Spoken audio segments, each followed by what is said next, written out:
Okay. All right, now we're going to go over some advanced DNA. I've seen crowd thinned out a little bit, but okay. Okay, let me, I need to move something off my screen here. It's getting in my way.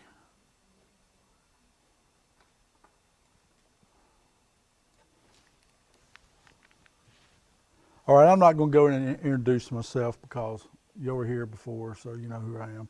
And I'll also mention too, it's being recorded, and when we get to a part and have a question, Brian will bring a microphone over to you. And I kind of want to do like I did last time, probably leave the questions to the last, because if we're asking questions all the way through it, and we're already running over now, we'll be here too long. So.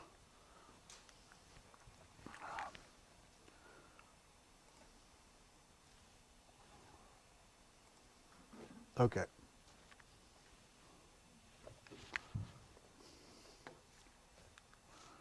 All right. Okay, first thing I want to go over, we get more into doing than just looking at your ethnicity estimates and glancing at your shared matches.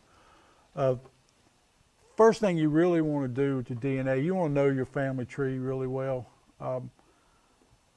And I would probably recommend you've already done some research. And when I say research, some good research where you've got sources proving what you have, just not going. And please, whatever you do, don't go to Ancestry and just copy trees and 2 hours later say I'm related to George Washington, because a lot of people do that, and it's just not really helping the future generations at all. Oh yeah, the Mayflower. There's an article I read said if everybody claimed to come from the Mayflower, there'd been so many people on the ship and it sank in port. So, all right, and don't make any assumptions about your ancestry. Just follow the DNA trail, because sometimes it takes you where you didn't think you were going to go. And another, my saying that I think I made this up. I don't know. I may have heard it, but afraid of skeletons, don't go in the DNA closet. Okay. You'd heard me mention in the past hour about centimorgans. I'm not going to go into a real technical what that is. Just maybe think of it as a measurement of the amount of DNA you share with someone else. And these numbers here, they vary between relations. This is just a rough estimate. I'll give you a ballpark of where they are. The paper I handed out today has that on there, and that's one of the reasons that I put that on that paper, because that's something that will that you'll be using when you start getting into it more. And I'll show you where you can find it on Ancestry. Well, okay, I don't have to really show it to you anymore, because they used to hide it kind of. They don't hide it anymore. You'll see that number on when you see your list of matches. Right there is the listing. You'll see like so many centimorgans across so many DNA segments. So just gives you an idea of how much DNA you share with someone else. Okay, when you go in Ancestry, your DNA profile, go look at your shared matches. You have different ways to sort them. You sort it by the relationship, which that is the default sort when you go in. Or now you also sort it by date. That's just the date that they had showed up on the system. And you also have a thing called hints. And if you've been in Ancestry, you know what hints are. But if you haven't, I'll give you quickly what those are. If you have a family tree out there and that tree recognizes that you have a common ancestor, it'll give you a little leaf or a hint. It does the same thing with the DNA. If you look through your shared matches, you'll see a leaf, and that person shares common ancestor in the tree, and they try to pair those up for you. The shared matches, when you go in Ancestry, you will see the DNA profile, and there's a few tabs there, and one of them shared matches. That's what you should use more. Those are people that share DNA with you based on a common ancestor. Like, for example, the one man I was talking about, Joseph Thornburg, I can go on my tree and I see people and they have him in their tree also. I go look at the shared matches to see who these people are. What I do, I make notes. When I've got a proven ancestor with DNA link, and I know they're correct.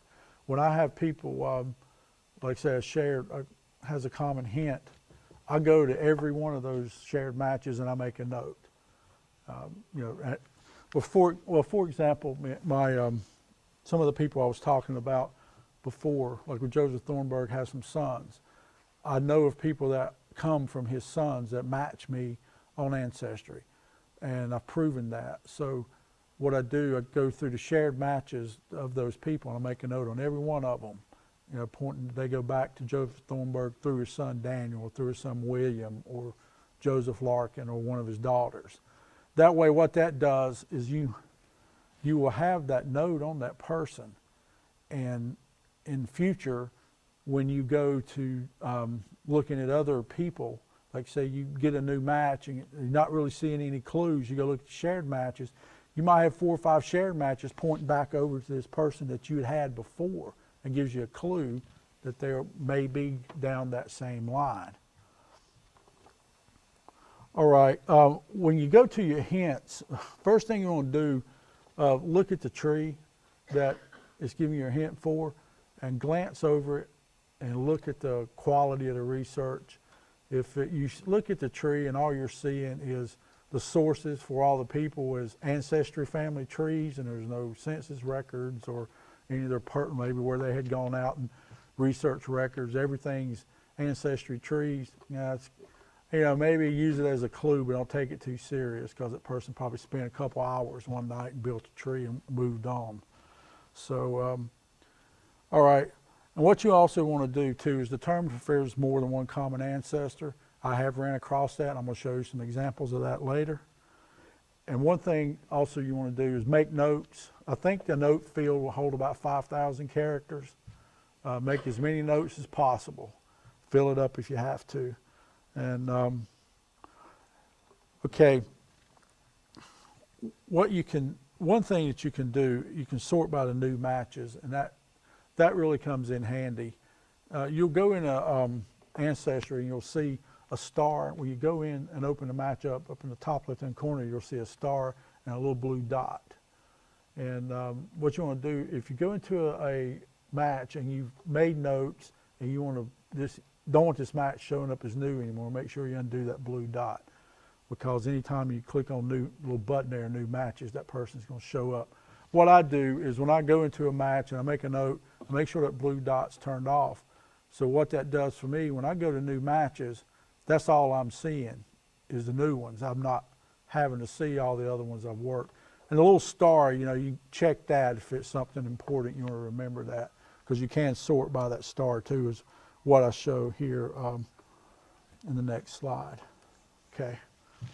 One thing you want to remember in these shared matches, if the number I was telling you before, 20 centimorgans, if a person shares less than 20 centimorgans with you, they're not going to show up in your shared matches with another user. So that is a problem. I guess they did that to keep those lists from being so long. But and also too, if you have had your mother and father tested, or you can sort the matches, and it narrows it down between those two sides. And I have had cases where people match on both sides too. You have a thing called genetic communities. I don't really make a lot of use of that. I guess you can, but I've really not worked with that. I don't really find that very useful.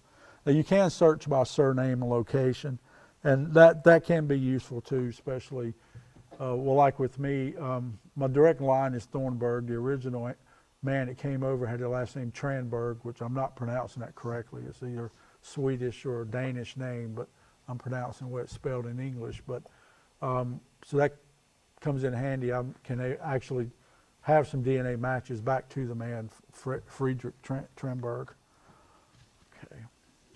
Just some strategies you want to use. Okay, if you've been working on Ancestry for a little while, you've probably got people on there you've collaborated with and maybe even determined a common ancestor.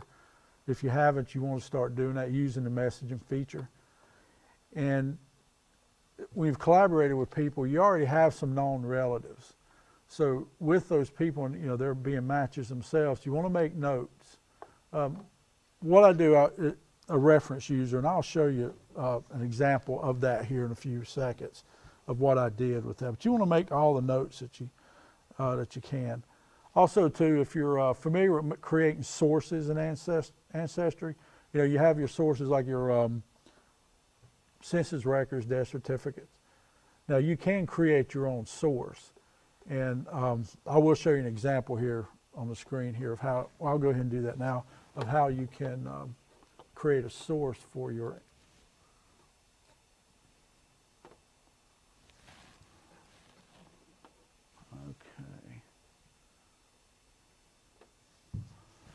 yeah, it's not showing it to me over here.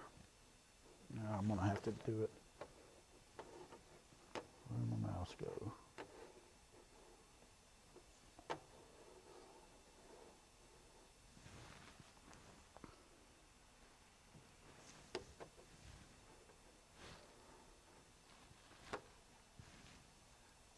There it is. Okay.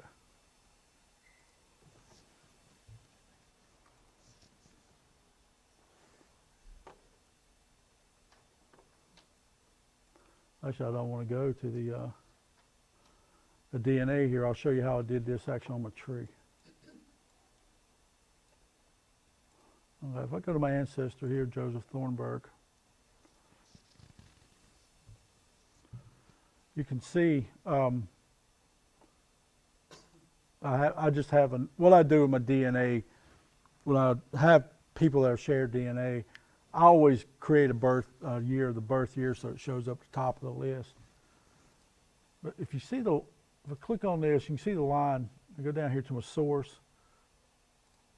I always create, what I do, I create a source for this, and this link here is to the match that I am pointing to. That way I don't have to go back and look that person up. All I got to do is click on this link, and then there's the match. That way, when I have I create a source, and all the other matches I have the same way. That way, and how you would do that. Okay, now I'm at the match itself. Man, lost my mouse. Here we go. But you can go up here to this, what's called a URL, click on it when it's highlighted, right click your mouse, and you can say copy. And then you can, and what you can do wherever you're at, and you go back over where you create the source, you can do a paste and create that source. But you can see I've got different, I have different other people here, sources. I can go here, look at this. So there's a link. I can go straight to that DNA. But also, I'm going to show you an example of a tree. I have this man well documented. So I've got all of his residents here going to the different census records. Also, I have them to newspaper articles because he had a court case. Create a source for that and actually going to a newspaper. I have where he was operating an illegal still during the Civil War. Actually, I found this in the Library of Congress. You know how Congress, we see it today, always having a hearing about something, right? Well, the same thing was going on in Reconstruction. They were worried about people making liquor, and that's what he was doing. And they were, this is how I found out he was actually a Republican and not a Democrat during the Civil War, because they had mentioned it in there. They tried to blame him for Ku Klux, and they called it then, but they said that he couldn't have been involved in that because he was a Republican during the war, so he didn't support the Southern side. But the man had referred in there that, well, with liquor it didn't matter what they were. They protect one another. So I'm not going into the story. I don't want to spend too much time. But see, I've just got different. Well, he did have a son-in-law, but they accused of it, but he really didn't do it. All he done was blew the railroad tracks up. But down in York County, if you ever want to do Reconstruction, yeah, there was a lot going on in York County. If you want to go look, but yeah, he was visited by murder, raided by federal agents. So I've got all newspaper articles about all this, which puts me, it gives me where he was. He escaped from prison, pardoned by the President Hayes. all that. He actually escaped 5 days before he got, pardon had been signed, but it hadn't showed up in Charlotte yet. But okay, well, let me get away from this. This is getting away from DNA, but I'm just showing an example of a tree that I have that I consider to be well documented. I've got sources for all of this. So that's something you want to look at when you look at a tree. Make sure they've well documented it. And I've okay, let me get this out of here. Okay, let's see where I was. Okay, when I hear talk about a reference match, an example of that, I've got a lady that I had been communicating with since about the time I started doing genealogy research about 9 years ago. I knew she was directly related on my father's line through my second great-grandfather, Plato Hopper. I knew she'd been like a half third cousin. And so when the DNA matches come back, what I'd done, I already knew this lady was a match going back to, because we didn't have the same common second great-grandmother, only great-grandfather. He had 3 wives. And so I knew she was a match. So when I got her results back, I went in, I made notes on every one of the common matches. That way, they would show up later with other matches. You know, they'd be common matches with other people. So say I come up to a person that had no tree, they no clues of where they would match me.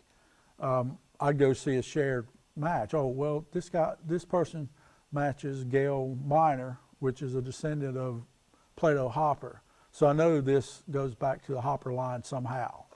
So you want to make notes on all those shared matches as much as you can, because it helps you out later on down the road. And what I do a thing called create family groups. For example, I've got people that come out of Surrey and Yadkin County that come from a Quaker community. So there was like an intermarrying between those. And so I know that's a Russell and Wooten, Shore, and Goff lines. And what I do, a lot with those, there's so much intermarrying. You'll see these names, and they point to all of the names, you know, because, you know, being Quakers. So what I do, I create groups like that. I'll make a note. This goes back to the Yadkin line, Yadkin and Surrey County line. So I usually have to do a little extra work on them, because like my second great grandparents were second cousins.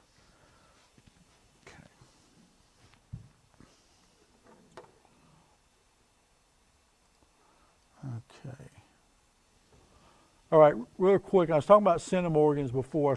I had talked earlier about William Thornburg, how he had been arrested and ran out to, we went to Missouri and then Montana, and showed up Montana in 1894. I wasn't sure if his daughter, Margaret Thornburg, was actually his, because the timelines kind of didn't line up. Well, this man here took a test, and he matches my uncles and my father at these numbers here, these Centimorgan numbers. And then once again, this line is also wouldn't be second cousins. They'd be half second cousins, because only the father is the common, not the mother. So that was one way I was able to do that. And these numbers here, the Centimorgan numbers, tell me how much they're related. And you can see the difference. Like my Uncle Donald is 107, and then my Uncle Paul is only 16.8. So see there, you'll see differences between siblings when you do that. Okay, here's another example of my second great-grandfather, Joseph Thornburg. Here's all of me and my father and my uncles. And this is actually before my aunt's test was done. But as you can see with me, how these people, this one comes from the guy I just showed you. No, he comes from Daniel, and this guy comes from twin brother William, and then this person comes from their son, another son named Joseph Larkin. And you can see the differences in the numbers. They're not all the same between my uncles and my father and myself. But as you can see, with me, how the next generation numbers are higher. So that's one reason I point out too. You want to get closest to the source you can, because these numbers go down in DNA. Sometimes it, I don't know, disappear, but I mean you'll have less likely to get matches the further down the line you get. this was I was talking about my great-grandmother, second great-grandmother Camp, not sure that her father was Stanford, his name was Stanford Camp, in Stanford Camp. I've yet to figure out what the N stands for. But because of the year that she was born, thought she could have been born out of wedlock. But with my father and his brothers, these are going back, like Abner Camp Sr. would have been Stanford Camp's grandfather. These people, I match them, and my uncles and my father match them. And then now Joseph Camp goes back even further than that, around the time of the Revolution. We see these numbers. And then these two here are Abner Camp Sr., Stanford Camp's grandfather, that actually he lived with for a while. So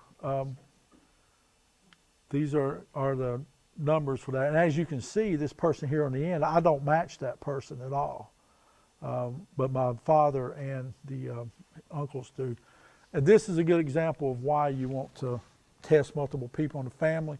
If I had never tested my father or his brothers or sisters, this person here I'd never know existed because they don't match me. All right, here we go to the Williams with James Williams. These are some of these people here. But Joseph Williams on the first column goes back to the Revolution. And then, okay, Parrott Williams Jr. would have been James Williams' grandfather. Now, you see Harwell Jen, I think, is that person. And in parentheses, I have the common ancestor. You see the lady Titus Beth. Now, she is a direct link to James Williams, my second great-grandfather. So you see the numbers there are higher. Now, the lady to the far left, that'll be far right for you, far right. She was the first person I had got that matched back to that family, been a few years ago with DNA. So as you can see, she's my fourth, Robin Lynn would be my fourth cousin once removed. She's my mother's fourth cousin. So as you can see the numbers, and you see the differences between my mother's brother and her sister. So it looks like my Uncle Danny actually matches her a little bit higher. All right, here's some examples of matching the numbers against your second cousins. And okay, these people at the top are a half second cousin. And the people on the bottom are actually true second cousins. As you can see, the numbers are slightly different.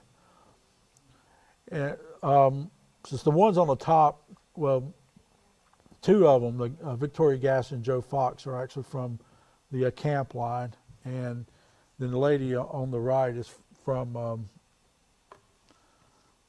Plato Hopper, and he was just one common ancestor there. And then now at the bottom, now these people come from my father's Skidmore line out of Mount Holly. Now these people are true second cousins. My father and his siblings, they all have a common great-grandparents, not just one great-grandparent. They have two common. So you can see the difference in the numbers between those. All right, we're going to talk about triangulation, and this is the best example I can give of what triangulation is. I'm a ham radio operator too, so you may have seen on TV when people are trying to find radio signals, people's interfering or something. They'll get people with antennas in different spots, and because you can use a directional antenna and find a direction, and you got three different people, and you all point in the direction where them lines intersect is where you are. You kind of want to do that with your DNA also.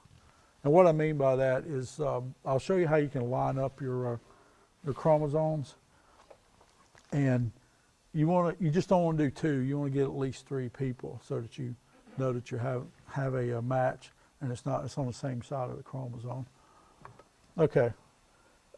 This is just an example of what's called a chromosome browser. And the reason I'm showing you this one, this shows you an example of, because you've seen the lady I talked about before is like a Brenda Beheeler that comes from my second great grandfather, Plato Hopper. Well, one thing with her numbers were a little bit too high for being a half second cousin. So I just thought that, my father and then even down to me, we just inherited a lot of DNA from from my second great grandfather, Plato Hopper. Well, see, I found out that that's not true, because if you look at this, here she is, and here's her daughter. Now, these people here come from a Yunt line. This man at the top and the two ladies come from a different line of Yunts out of Catawba County that, as far as records and any migration records I can see, don't have any links over to the Hoppers whatsoever. But these two ladies here, this is a mother and a daughter. You can see how these chromosomes line up with, I guess, Terrell Jonas up here. And then these two ladies, how they overlap. So we know that they more likely have a common ancestor based on this overlap of the here on chromosome 11. But the chromosome 11 is not the same chromosomes that match over on the Hopper family. But I do know this man here is my father's second cousin, and they have a common ancestors of Lawson Yunt and George Yunt and Fanny Catherine Raby out of Catawba County. Okay, what I just showed you before was an example of a chromosome browser from a website called Ged Match. And I'm going to go over it quickly and just show you an example of what a chromosome browser does. And then I'll show you a quick example of Ged Match. Now, there are some download tools out there for Ancestry. Some of the other sites will allow you to download your raw DNA. No, I'm sorry, not your raw DNA, your matched information like the shared users, shared matches, and your match data. Ancestry doesn't do that yet. I've been sending them emails for years trying to get them to do it, but so has a lot of other people. But there are some tools out there that will do what's scrape the data for you. Now, it'll take a while. Like with my father's got nearly 10,000 matches. I'll set it and go to bed and hope it's done by the time I get up the next morning. So those tools do take a while. One of them, you have one of them called the Chrome AncestryDNA Helper, and it is free. It only works in Google Chrome browser when it works. Then you have one called DNA GedCom. You can go there. Now, that's a $5 a month subscription, but that does download a small piece of software to your computer, and it works pretty good. Sometimes it hangs up, but it still takes a while. They're not going straight into the Ancestry database. What they're doing is opening up the web page in the background, and they're searching through the web page and scraping the data out. So, all right, this is an example of a chromosome, what's called a chromosome browser, and this is from Family Tree DNA. And what this does is shows you, well, you see the one person here, David Dubose. Not pronouncing that right, I'm sure it looks like a French name, but that's what it looks like to me. And then I have the Brenda Gale. She is related to what's called a Martin and McLean and Glenn line. And I do know this person here is too. You can see how the chromosome values line up here. And so what that tells me is that this is a triangulation. These people, what do you do when you go into a chromosome browser? You have the base user. This is my mother's profile. So what this is doing is comparing these chromosome values to my mother. So these three people, their DNA on chromosome 2 at these segments line up.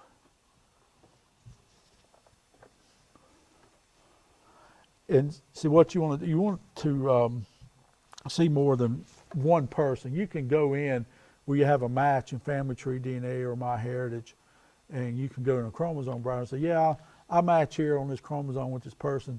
That's telling you that, but you want to get another person, or even more if you can, to see that you line up. And that kind of gives you what's called a triangulation. It gives you a example, more evidence that those segments there do go back to a common ancestor. Okay, this is another example. Now this is in MyHeritage DNA. There's another example of a triangulation. And this is going back to my ancestor Plato Hopper, where we only have one common ancestor here. We don't have like grandparents, only my father's case, a great grandfather, because I'm basing this off my father's DNA. But as you can see, these you have these people here line up on chromosome 7. And it shows you here the amount of data, like 43 centimorgans, 16, so I got 14 and 16. Actually, I can see it better here than I can on this screen. But now one thing I didn't go over with these centimorgan numbers is that if you're looking at centimorgans, say around low numbers like 7 or 8, don't put a lot of stock in them. They may or may not match, because you can get false matches, and the reason for that is well, especially with Europeans, we're all coming from the same continent, so we've got a lot of common ancestors going way back. So we may have some DNA that lines up just based on that. And then also by chance, you can have segments where the what's called a base pair is the same no matter what. So, all right, here's another example of triangulation with Joseph Thornburg. And it's also my second great-grandfather, where there's only a father there, not a mother. But as you can see over here on chromosome 2, he lines up. The other one was on chromosome 2, but that doesn't mean anything with the other family member. It was just a different part of the chromosome. So we're down here on the end of the chromosome lining up with that. And now you can see this person, Joyce Hoffman, has a little bit more DNA than the other ones, but you do see those segments do line up. So that gives you an example of how you can prove that you have a common ancestor. Where you only say just one person, it's not really proof, but if you get more than one, it'll give you a little more proof. Okay, you have a, you have a company called Ged Match. It's a free site, and they have some advanced tools at the chromosome browser, and then they do the segment triangulation like I was showing you here. And they also have a thing called a Lazarus project, and what that is with me, I haven't done that yet, but what I could probably do, I have a lot of my aunts and uncles tested, and then I know a lot of matches on those families. I can upload my aunts and uncles and my father and mother's DNA to the Lazarus project, and based on some of the other matches I had, they'd probably be able to rebuild my grandparents' DNA profile. So that's what that tries to do. I haven't tried it yet, so I'm not sure how successful that can be. But you'll see, here's the website for us, GedMatch.com. It is a free site, mostly a free site. Some of the advanced tools, well, like the Lazarus project and the segment triangulation, you have to pay $10 a month for that.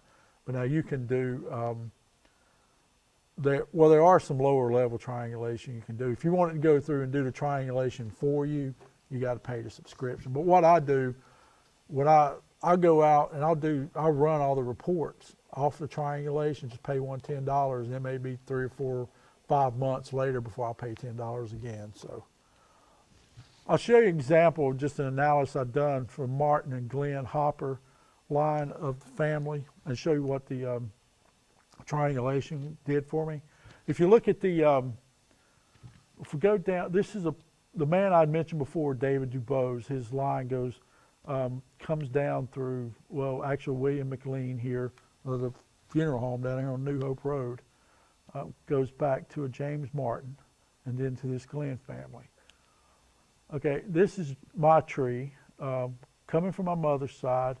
If we go down, follow the Glover line over to the Harpers out of York County, also goes back to the Martins and the Glens.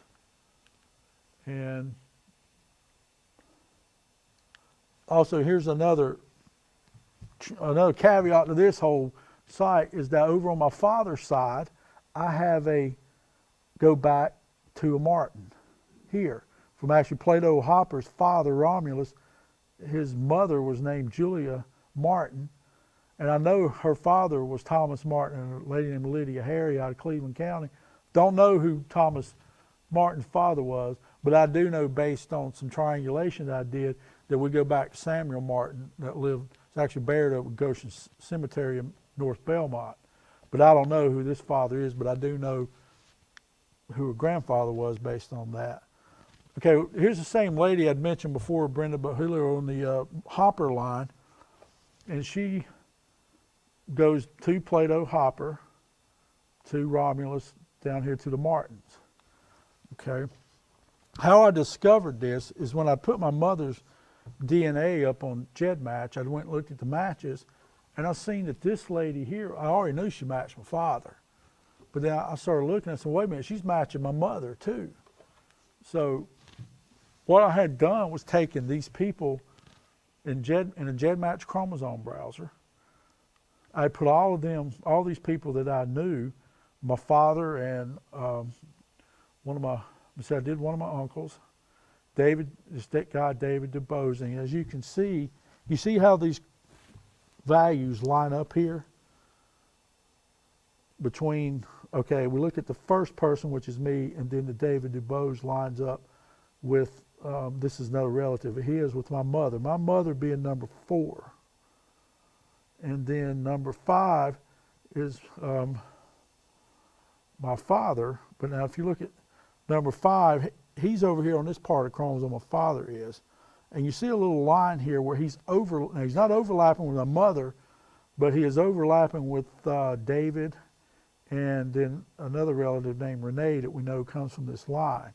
So it shows you that those chromosomes there come from that Martin line.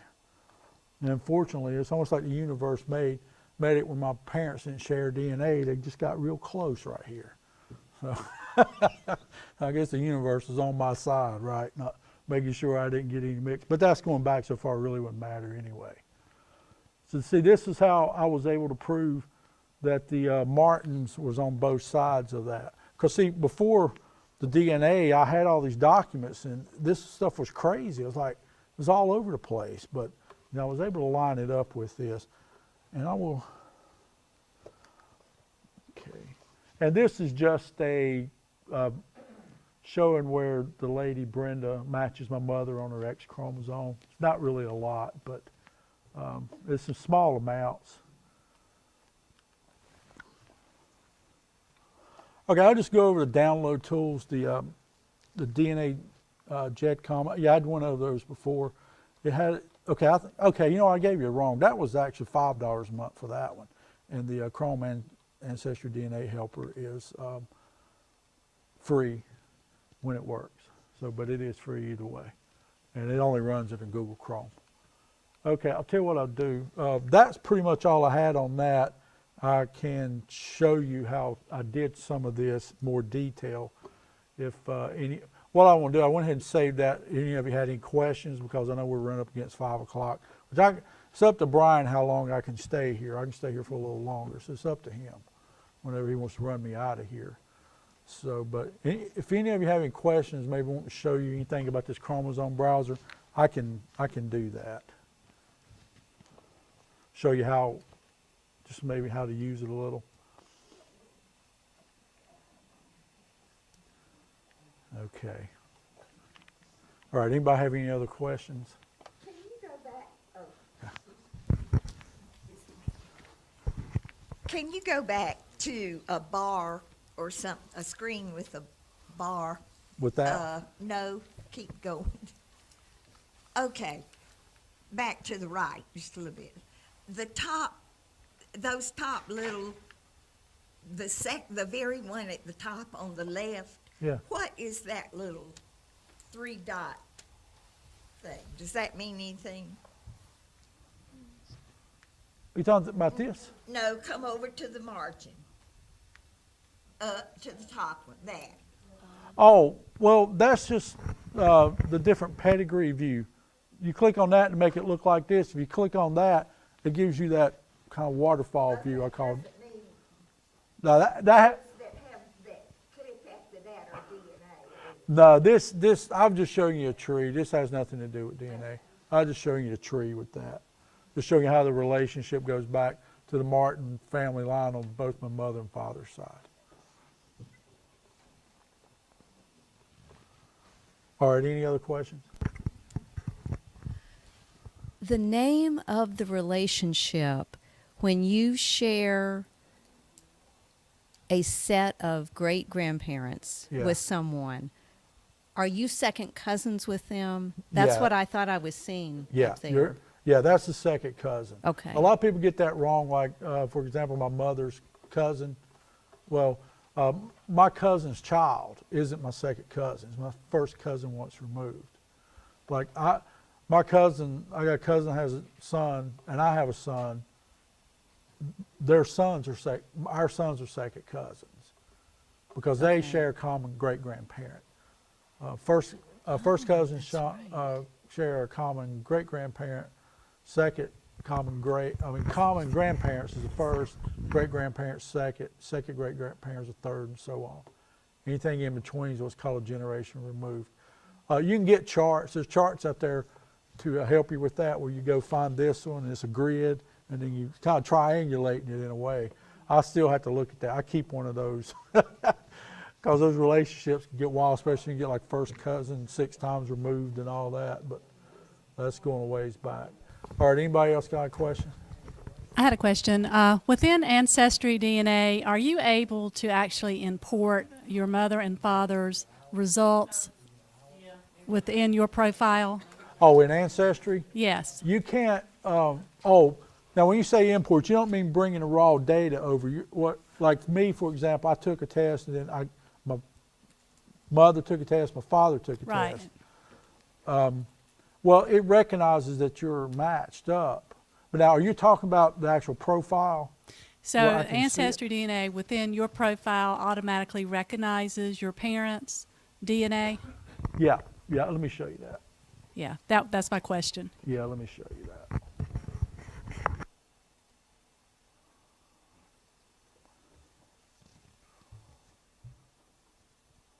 If I go over here to my matches, see, it's just showing, there's my parents. We have a relationship of parent-child. So, and then these are my aunts and uncles here. They show up what's called close family. That's actually my nephew right there. So it looks like my nephew, a little more related to me than they would be. But these are all my aunts and uncles on my mother and father's side. Now, see, this showing up as a first cousin, but this is an aunt on my dad's side and 2 uncles on my dad's side. So sometimes your aunt and uncle, the numbers they have to cut the numbers off somewhere on the relationship, being first, second cousin. So these uncles and aunts are just a little less related to me than the others, but they're right to cut off. So. I'm assuming when you give consent to give your DNA, then that automatically allows them to match you. In other words, I would have to give consent for my daughter to have my DNA to show up. So I know that's just automatic what you do. Yeah. Well, here's an example. This lady, she just showed up last week. This is my mother's cousin, and see, she shows up as second cousin, possible first, second cousin, but she's actually a first cousin once removed, which kind of the same degree of relationship anyway. And now these 3 ladies here are first cousins once removed. They're my cousin's children here. And now this lady here shows up as third cousin, which is it's about right. So it varies between people. And this man is my mother's first cousin. But you see, he's showing up under third cousins on me, which his relationship is a little closer than that. But it's just based. His numbers show that, but it's just because of how random DNA gets passed around. You can't always, it's like with ethnicity estimates, you can't take 100% stock in the relationship.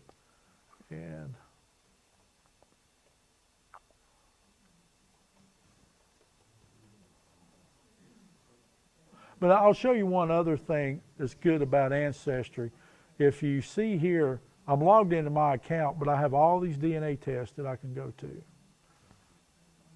These are some of these people are people I'm helping, and most of them are relatives. And even there's my wife and all my aunts and uncles. But I'll show you how you can do that. If you go in here to settings, you can go down to the bottom of the page, and you give consent to participate. Well, human project. Who cares about that?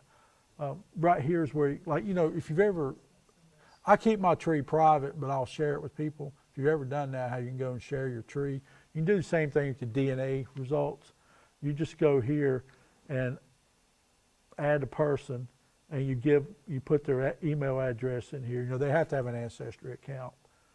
And then you would give them the different levels. A viewer just allows them to look. A collaborator, you can add notes and favorite matches. Don't ever want to give anybody, let me see, well, manager, yeah, I'm not sure. It says modify test. I don't know if it'll allow them to delete a test or not, so you may want to be careful with that one. I'm not sure. I wouldn't give anybody that type of access. But now, the way Ancestry does it now, you go get a test, you got to create an account, and you just go create a free account. Now, parents, I didn't have to do that for because they weren't doing that at the time. But now, by the time I got my aunts and uncles, I had to create a different account for them. But what I done was I went down here and done this under their account, giving me, well, I gave full access to me, and that's why their tests show up under my account now. For example, you could give me your email address if you want me to look at your matches. You can share your profile with me, and it'll show up in my list, and I can go through, look at it, and see it just like this as you would see it. Where with the other companies, other than MyHeritage, you can put all them under one account. Yeah.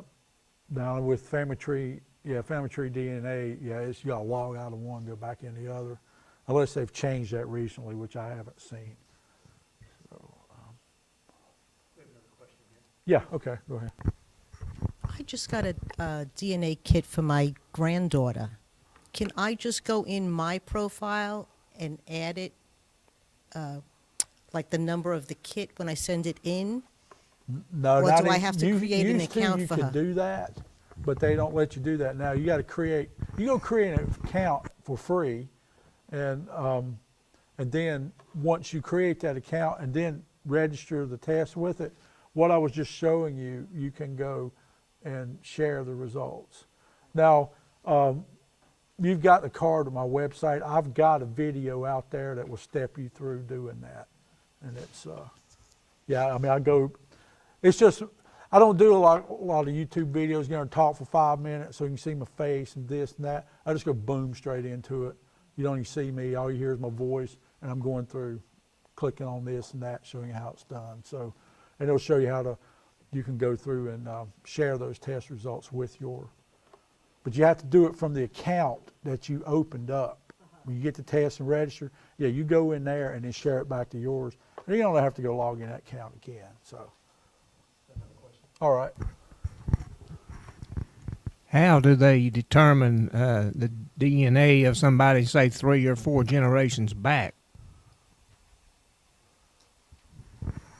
Not quite sure I understand the question, because you're only matching with people that live.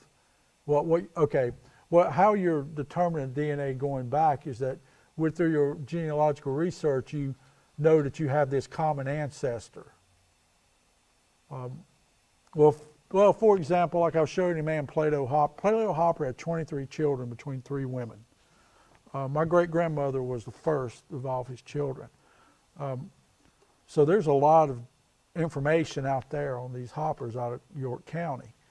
And what you do, you collaborate with other people and know that you have this common ancestor, and when you get this DNA test back and you match, well, you do know that some of your DNA you match back to that person.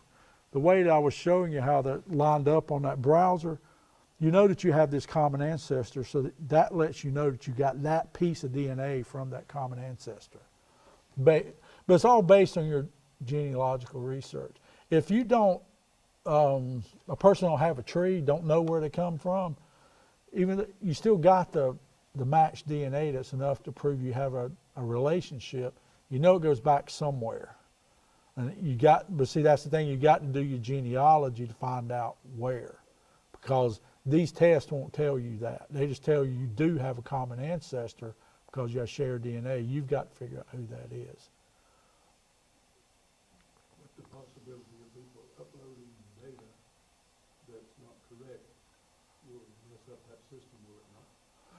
Well, the file's in a particular format, and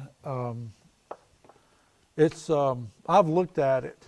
I'm trying to think how to explain this, because I do that for work. I import, export data in our system. I'm trying to think how to explain that without going through a bunch of technical stuff. The files have to be laid out a particular way, and before the system will accept that data. They, yeah, and there's a lot of information in there, and they'd really have to tweak that file a lot. And but see, it goes through and each record of that file and examines it, and if it can tell if there's something out of place, and it'll just reject it. Yeah, it'd be pretty hard. Somebody'd have to go through a lot of trouble to fake that. So, which I guess it wouldn't be impossible. I'd never really thought about somebody trying to do that, but it wouldn't be impossible. Oh, forgot to get the microphone on him, didn't I? Okay. I know this is going to sound weird, but I don't know the answer. Can you extract DNA from a dead person? I mean, like if you have their hair or skin, Well, tissue, skin Well, samples or something? I'm thinking of ancestors that are buried. Can they be, is the DNA relevant, active? I don't know anything about that. If you dug them up there is a company called Living DNA that you can send hair samples to. I guess it's pretty expensive. Yeah, letters. Yeah. Yeah. Yeah, yeah, that's right. A hair sample, you need a root, and you may or may not. So, and it may not live long. Well, it's hard to say. But yeah, I did think about that. Yeah, I read that like letters where they had licked the. But if they tried to do that with me, I never lick letters or stamps. I won't do it. Not anymore. Oh no, I'm afraid somebody put some LSD on it or something. On the screen one time where it showed 1997. Is this when this program started that you have? 1997. Not that. Oh, I'm not sure. No, I started doing this in 2009. But I mean the information that we're looking at. On what is the lower left-hand corner, it shows 1997. Oh, that's just a copyright of Ancestry. That's how long they've been around. The second question is, has Germany released much more of their information? Germany? Oh, you mean ancestral information? Yeah. I'm not really sure. I know. When I was trying to do some a few years ago, they mentioned that Germany had not released a lot of information for some reason. Well, I know I had a cousin that was in the military over there, and they wouldn't let him look. I was going to have him go look for some things, and they wouldn't let him look at it because he wasn't a citizen. It's not included in a lot of this. No, this is all in the United States. Yeah, yeah. Because I have a lot of German in me. That's the reason I was interested. Well, there are German people in. Oh, well, yeah, I mean, I've got German in me, but I think from what I've been told, the Europeans kind of are not into genealogy as much as we are from what I've been told. They think we're weird.